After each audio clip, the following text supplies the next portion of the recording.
Le film, c'est un rapt qui tourne mal, comme beaucoup de rapts dans l'histoire du film noir. Celui de la fille d'un milliardaire, et que pour éviter d'attirer la suspicion, il décide de cacher cette jeune femme chez un homme riche qui est peintre dans une petite maison en Espagne, complètement isolée. C'est le quatrième film de Jacques Deray. Il avait fait donc 3 films avant. Avant, il avait travaillé en particulier avec Gilles Granger et Jules Dassin, qui sont quand même deux réalisateurs qui ont fait beaucoup de polars dans leur vie. Et c'est pas pour rien que il va lui aussi être reconnu, Jacques Deray, comme quelqu'un qui a fait quand même quelques grands polars. Donc c'est une production européenne, il y a un casting intéressant, il y a Kim Tamirov qui est le copain d'Orson Welles et qui vient de jouer dans Le Procès et qui avait joué dans La Soif du mal. Il y a Géraldine Chaplin dont c'est le premier film. D'ailleurs, à cette occasion, il faut savoir que Charlie Chaplin s'était opposé au fait qu'elle joue dans ce film et que c'est Jacques Deray qui s'est adressé à Charlie Chaplin et qui a réussi à le convaincre que sa fille pouvait jouer le rôle. Il y a Georges Géret qui venait déjà lui aussi de tourner avec Belmondo dans Week-end à Zuidcote.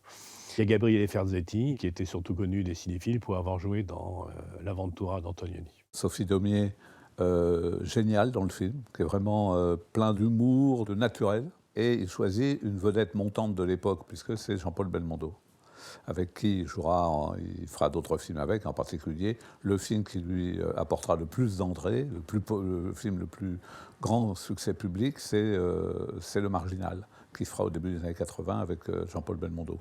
Mais là, donc, il tourne son premier film avec Jean-Paul Belmondo, qui, lui, joue complètement ce Belmondo qu'on connaît, sautillant, frétillant, marchant vite, déclamant, enfin voilà, personnage qu'on connaît et qu'on aime bien. Et donc là, il rentre complètement comme ça dans le film. Et puis, il y a toute une deuxième partie où il va être beaucoup plus tranquille, beaucoup plus grave. Et d'ailleurs, le film, doucement, si vous voulez, même s'il ne perd pas ses notes d'humour, la fin est quand même une fin plus grave. Elle est morte il y a 1 heure. Par un beau matin d'été, c'est une adaptation d'un roman assez célèbre de James Altucher. C'est un livre qui avait tenté pas mal de gens, mais comme le disaient Melville et puis Jacques Deray lui-même après, le problème souvent avec les livres de Chess, c'est qu'ils sont un peu piégés et que c'est pas si facile que ça à adapter. Et je pense que Deray a eu quelques problèmes avec le scénario, parce que le scénario a demandé 7 personnes, donc voilà, qui se sont relayées autour de Deray pour réussir à écrire quelque chose. Mais la grande nouveauté pour Deray, en tous les cas, qui vient de sortir de 2 films policiers extrêmement rigoureux, qui sont Rififi à Tokyo et Symphonie pour un massacre, et il le dit lui-même, c'est que d'un seul coup, il a ce qui lui pose problème à l'époque, un dialoguiste qu'il trouve un peu envahissant. Et à l'époque, il avait dit mon erreur dans Par un beau matin d'été, c'est de penser que je pouvais mettre en scène un dialogue d'Audiard. Or, j'en suis incapable de mettre en scène un dialogue d'Audiard, parce que moi, je suis pour les gestes, pour l'action, et pas pour la parole. Audiard, c'est quelqu'un de l'effet. C'est quelqu'un qui est capable de mettre dans la bouche des personnages la bonne réplique au bon moment. Jacques Deray, c'est pas ça. Jacques Deray, c'est quelqu'un qui ne joue pas sur l'effet, c'est quelqu'un qui joue sur l'attente. Jacques Deray, Par un beau matin d'été, dans beaucoup de films, je crois que c'est un des réalisateurs français qui a le mieux montré l'attente. Donc, je sais qu'entre Audiard et Deray sur ce film, il y a eu des hésitations. Deray n'était pas très chaud pour avoir Audiard sur le film. Et en même temps, je pense que le résultat marche, parce qu'il y avait à la base un livre, qu'Audiard a été assez minimal sur l'utilisation des dialogues. Il y a quelques petites saillies dans le film, mais que je pense Deray a su, par sa mise en scène, peut-être par le montage aussi, canaliser. Et il dit c'est sans doute les dialogues les plus neutres de Michel Audiard, ce qui n'est pas vraiment vrai, parce qu'il y a quand même des sorties à la Michel Audiard bien évidentes dans le film. Oh, c'est à cause de la tarte? Oh, bah vous aussi vous m'en avez balancé une. Vous savez, les beignes, ça va, ça vient. Alors si on commence à se faire la gueule, le séjour il va être insupportable. Et pourtant, dit-il, je me suis débrouillé pour que les dialogues soient un peu neutralisés. Moi, je suis pour un cinéma rigoureux qui ne tolère pas la fioriture. Je suis pour une sobriété stricte qui touche le cœur du spectateur. Et il y a même cette phrase que je trouve formidable, je suis pour un classicisme têtu. Donc il est face à un sujet qu'il trouve passionnant, c'est-à-dire cette histoire de double kidnapping, et il avait l'impression que le film lui avait un petit peu échappé. Quand on est réalisateur et qu'on se retrouve parfois avec des montages de 2h40, 3h, on se rend compte que parfois le texte a fait perdre le focus. Donc je dirais que c'est un tandem qui n'était pas idéal, mais qui, dans le cas de Par un beau matin d'été, chacun a mis un peu d'eau probablement dans son vin et a réussi un film qui, je trouve, très bien dialogué, mais qui ne le montre pas. Au cinéma, les plus beaux dialogues, c'est ceux qu'on entend se disant oui, c'est la vie. Ils sont beaux, tes rougets? Bon, mes chers, T'as pas quelque chose de moche et de bon marché? les sols, Ben, même en 2 kilos. Pour comprendre la différence entre le film et le livre, il faut déjà regarder le début et la fin. Jacques Deray et ses co-scénaristes déconstruisent complètement le livre. C'est-à-dire le livre démarre chez un auteur de théâtre dont la maison va servir de refuge pour le kidnapping. Alors que Deray, lui, il enchaîne les personnages un petit peu comme on se croirait presque au théâtre. Il y a toujours d'ailleurs un petit côté huis clos dans le cinéma de Deray, donc il nous présente les personnages toutes les 5 minutes. Donc le film est plus progressif, il est moins raide. On pourrait dire que le livre de James Hadley Chase, c'est une sorte de lame qu'on enfonce peu à peu dans l'intrigue, et jusqu'à la fin, où, ça c'est la grosse différence avec le film, le personnage que joue Belmondo dans le livre se fait empaler par un hélicoptère. Il se jette dans un hélicoptère pour se suicider. Par un beau matin d'été ne finit pas du tout comme ça. Il finit par une séquence presque méditative du héros qui se dit « alors, et maintenant ?» Chase a beaucoup d'humour aussi, mais c'est un autre humour. Il insiste beaucoup moins sur les rapports frères-sœurs. L'humour est plus en dedans. Voilà, il ne s'intercale jamais dans l'intrigue. C'est un film qui rentre un peu dans l'esprit de Ray, c'est-à-dire à la fois un polar. vous avez le droit de camper ici, de frapper les gens, de les insulter, et même le droit de porter des jugements sur ma peinture. Je la juge pas. Et en même temps beaucoup d'humour. Je dis que c'est de la merde. Il a souvent fait des films avec du Réfugié à Tokyo. Voilà, tous ses premiers films sont à la fois des polars, à la limite de la parodie, ou en tout cas des films plutôt donc, dans lesquels l'humour n'est pas absent. Mais on retrouve son univers dans cette, finalement, quand même dureté de la situation et dans le final, qui est assez sobre, et puis dans les scènes les plus fortes. Et comme par hasard, pour moi, les scènes les plus fortes, c'est les plus dures. Moi, je pense, par exemple, qu'est très réussi l'arrivée de Belmondo dans la maison, en effet. C'est-à-dire que, d'un seul coup, c'est Belmondo, on l'a vu dans des scènes avant un peu cocasses, il fait son numéro, et d'un seul coup, il y a cet enfant, il y a ce couple qui prend en otage, et il y a une atmosphère de menace qui s'installe, et qui est typiquement Deray. Une des grandes différences entre livre et film, c'est que le personnage qui va accueillir Géraldine Chaplin, dans le livre, il était metteur en scène de théâtre. Un metteur en scène de théâtre à succès et qui avait besoin de s'isoler pour écrire. Dans le film de Deray, ce n'est plus un metteur en scène de théâtre, c'est un peintre. Alors, on peut se dire que l'Espagne, Picasso, la peinture, ça peut faire sens. Je pense qu'il y a autre chose. Je pense qu'il y a un très beau jeu de décor dans ce film. Que les personnages soient dans le hall ou à l'étage, on les voit, ces peintures. Ces peintures, elles ont quelque chose d'intemporel, de pas fini. On se moque même parfois de... Je crois que le personnage de Francis, joué par Belmondo, se moque de la manière dont l'épouse du peintre est peinte. Ça, c'est le talent de la mise en place. C'est-à-dire qu'adapter un roman, c'est forcément le trahir. Ce qui est intéressant, c'est où on le trahit, à quel moment.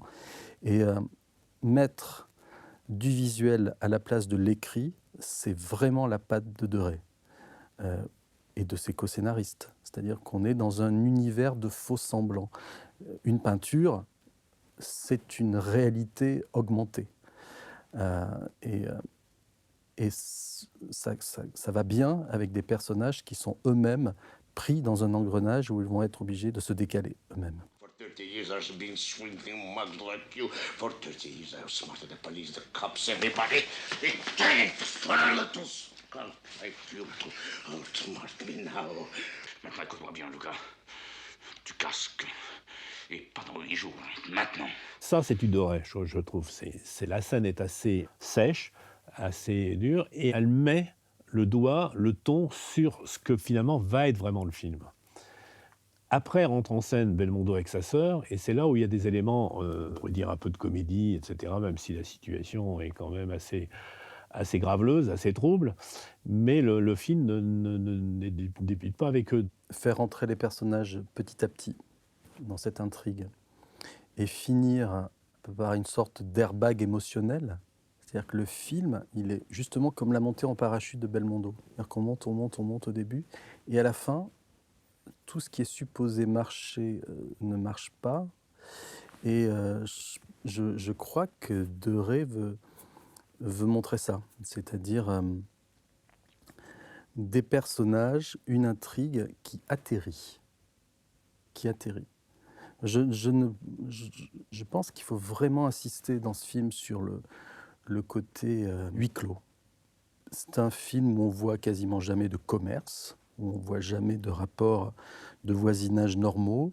Il est très révélateur que l'intrigue bascule avec l'employé du téléphone qui débarque, qui représente donc la communication qui vient de l'extérieur et qui va faire tout court-circuiter. Donc je pense que Deray avait aussi des comptes à rendre avec le code du film noir. Et donc il fallait une résolution qui n'est pas celle du livre, mais qui permette à la plupart des personnages, qu'ils finissent morts ou vivants, d'avoir un destin.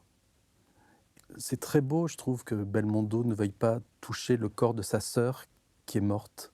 Il est face à cette sœur qu'il a laissé tomber quelques heures, il revient, elle est morte, et il s'éloigne d'elle. C'est le côté tragique du film policier. Ils sont super unis et en même temps, il veut pas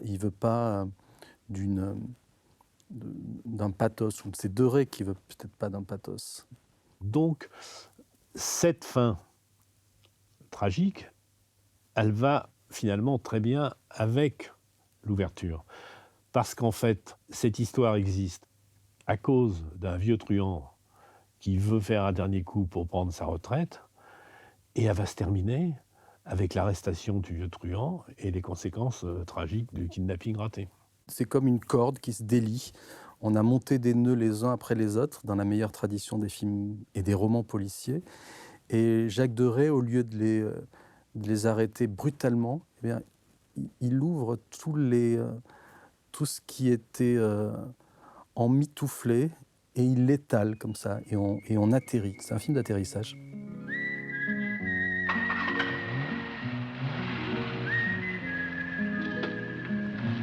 Ce que je trouve très frappant dans ce film, c'est l'utilisation de la musique. C'est une musique signée Michel Magne, mais on ne me fera pas oublier certaines sonorités morriconiennes. En particulier, quand il y a la présence de Jean-Paul Belmondo, il y a des petits sifflements comme ça qui sont très Morricone.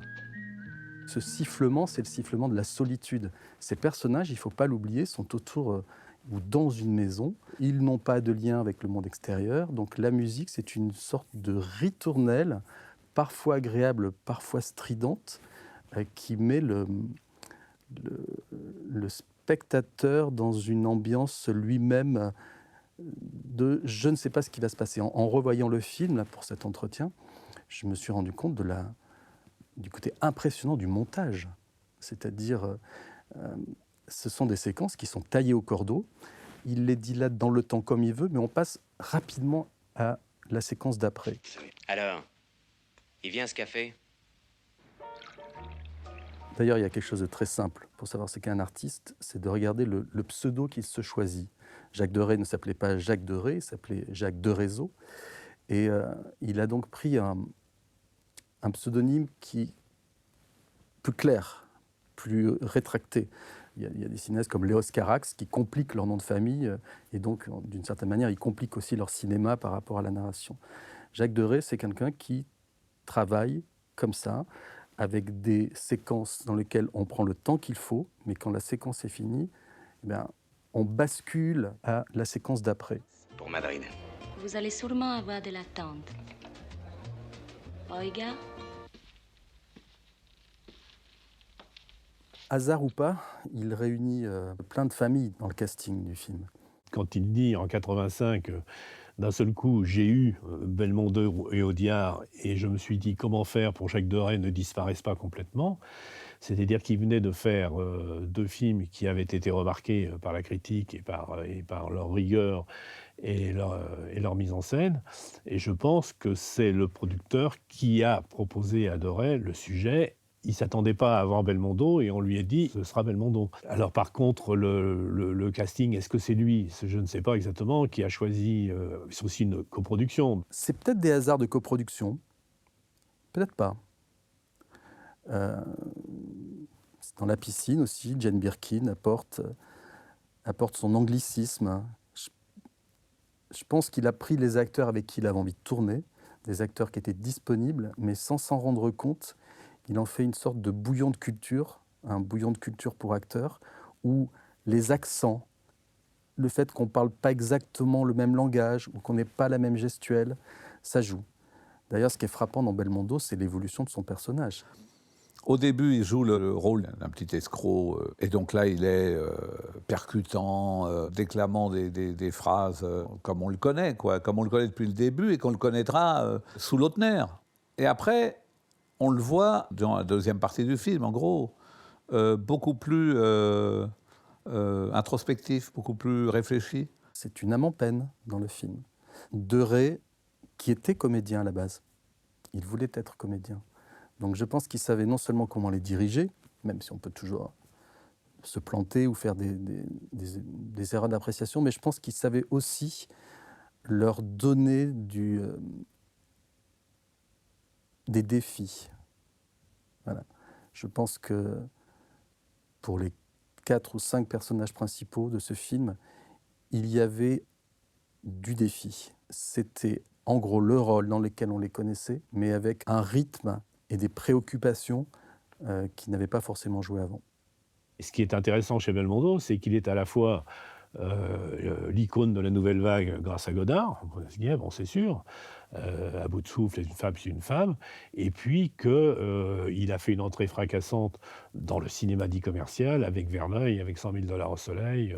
Il a presque cette double casquette, Belmondo. Quand Belmondo arrive, qui sort son revolver, qui menace Gabriele Ferzetti, ou même qui gifle sa femme et tout, je veux dire, on est dans le registre gangster, de méchant, etc. Et tout. Sauf que il y a un gamin qui a 7-8 ans, et il joue avec lui. Mais les parents sont terrorisés. Pourquoi il cède? C'est parce que le gamin est en danger. Or, c'est clair dans le film, celui qui met en danger le gamin, c'est pas Kim Tamirov, c'est pas Georges Géret, c'est Belmondo. Je crois qu'à un moment, la maîtresse des lieux lui dit « Vous êtes un humoriste ou un aliéné ?» Et souvent, voilà, il suffit d'une phrase, quand elle est bien écrite, il suffit d'une phrase pour définir un personnage. Dans le livre et dans le film, le personnage que joue Belmondo est montré comme une petite frappe sans foi ni loi, qui a fait de la tôle, qui a massacré des gens, etc. etc. Et quand on le voit donc dire « vous ferez un baiser au petit Gédéon, le petit bébé », il incarne la dualité. Donc c'est un personnage terriblement ambigu et pour une fois, pour moi en tous les cas, totalement négatif. Quand un acteur arrive à apporter un mélange des genres dans un film, c'est un gros plus. Donc ce qu'apporte Belmondo, c'est sa liberté. Il apporte aussi ce à quoi il a été moulé, préparé par la nouvelle vague aussi, c'est-à-dire des moments où il sait condenser les choses, regarder au loin. Alors, dans le film, il y a évidemment des concessions à l'homme de Rio. Quand on voit Belmondo faire une séquence de parachute sur l'eau, au tout début du film, C'est une séquence pour nous montrer que Belmondo reste Belmondo, c'est-à-dire un homme qui ne se doublait pas, qui faisait ses cascades lui-même. C'est le personnage de Belmondo qui joue dans les films de Belmondo. Même dans Un bout de souffle, il est comme ça. Pareil, il a cette... Dans les premiers films, il est comme ça. Et je pense que Godard l'a pris pour ça. Et ensuite, on lui fait jouer ce personnage-là, qui est le personnage de Belmondo. Parfois, il est un peu plus sombre. Quand il joue avec René, il est beaucoup plus sombre. Mais c'est le personnage de Belmondo qu'on retrouve de film en film. Pour une tête à rouler en Cadillac. Tiens, tu feras 10 litres. Et de l'ordinaire. Belmondo, si on devait résumer sa carrière en 2 mots, c'est l'extraversion.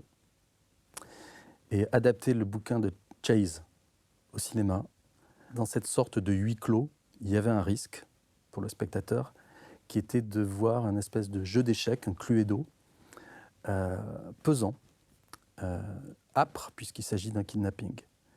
Et je pense que le choix de Belmondo est bon. Il est comme un révélateur de tout le monde. Il oblige, même dans le cadre de l'image, il est très souvent au centre. Quand il rentre dans la maison pour commencer le kidnapping, il demande un café. Je pense qu'il y a beaucoup d'acteurs qui n'auraient pas été bons là-dedans. Il s'installe dans le film comme il était déjà installé dans le cinéma français, Belmondo.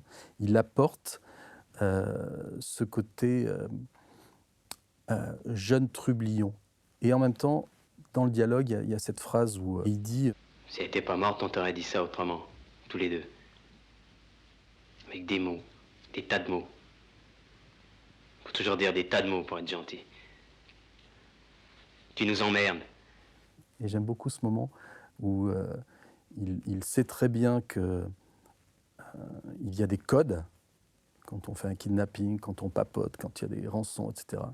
Mais le fait de finir comme ça, en disant « tu nous emmerdes », c'est Belmondo. C'est Belmondo, c'est un acteur qui est capable de faire de longues tirades, mais qui, parce qu'il apporte physiquement, c'est clore une discussion ou une séquence. Ma sœur a raison, t'es plutôt bêcheuse. Le film a été assez bien reçu. Il y a eu plus d'1 million d'entrées. Ça n'a pas été un des plus gros succès de Belmondo, mais en tous les cas, ça a été d'ailleurs le plus gros succès de Jacques Deray à l'époque. Il a été diversement accueilli par les critiques. Je regardais. Beaucoup de gens disaient d'ailleurs, beaucoup de critiques trouvaient que le dialogue était un peu facile et que l'histoire était un petit peu bizarre. Sauf alors dans Le Monde, où Jacques de Barencelli fait un papier très intéressant en disant « le film présentait tous les pièges possibles, et du coup, je me disais, oh là là, on va tomber dans des lieux communs. » Eh bien, pas du tout, c'est un excellent film, grâce à la rigueur de Jacques Deray, qui évite tous les pièges. J'ai vu à quel point ce film n'était pas très bien aimé par Un beau matin d'été. Et en fait, ça ne m'étonne pas parce que, je trouve que c'est dommage, mais ça ne m'étonne pas parce que c'est un film qui est vraiment dans l'entre-deux, quoi. Premier coup de flingue à 1h10, et tout le reste, c'est une sorte de mise en place de sentiments d'appartenance, de liens très étroits entre un frère et une sœur qui sont liés par la mort de leurs parents, d'un sentiment aussi de Belmondo qui est ce petit caïd dont il sait qu'il doit son élévation à Max et qui essaye de s'en émanciper. Donc, je pense que Par un beau matin d'été, c'est typiquement le film d'un réalisateur qui s'intéresse d'abord à l'humain. Non seulement qu'est-ce que c'est être un homme, un humain, mais qu'est-ce que c'est que l'humanité. Dans Un papillon sur l'épaule, dans cette fameuse séquence où Lino Ventura est abattu dans les rues d'une ville espagnole, Lino Ventura s'est relevé après le mot coupé et il s'est rendu compte que personne ne venait le relever. Les gens ne savaient pas que c'était un film. Et donc il en a été déprimé pendant plusieurs heures en se disant « Les gens ne savaient pas qu'on tournait un film, ils ont vu un homme tomber à terre et personne n'est venu m'aider. » Par un beau matin d'été, ou un peu plus tard, Doucement les basses, ce sont des films où Jacques Deray, petit à petit, tisse les exigences de ce que c'est être un être humain. Il a fait un très beau film sur le cancer et sur l'attirance conjugale, hein, qui s'appelait Maladie d'amour, où on voit Michel Piccoli et Jean-Hugues Anglade en permanence en train de se demander comment est-ce qu'ils doivent agir par rapport à une femme pour être à la fois, pour avoir cette femme, Nastasia Kinski, et en même temps garder un semblant de droiture. Et donc je dirais que les personnages de Jacques Deray ne sont pas des héros, et ce ne sont pas non plus des anti-héros. Ils sont dans une sorte d'entre-deux. Par un beau matin d'été, on pourrait résumer ça avec l'épouse du peintre qui dit Je ne pourrais pas vivre avec un homme que je n'admire pas. Et c'est une phrase qui, je pense, ça c'est du Deray. C'est-à-dire, c'est pas une admiration pour le fric, c'est pas une admiration pour le statut social, c'est qu'il y a des rapports feutrants presque, qui sont dans tous ces films. Et donc cette idée du code d'honneur, c'est quelque chose qui est vraiment l'ADN du cinéma de Jacques Deray.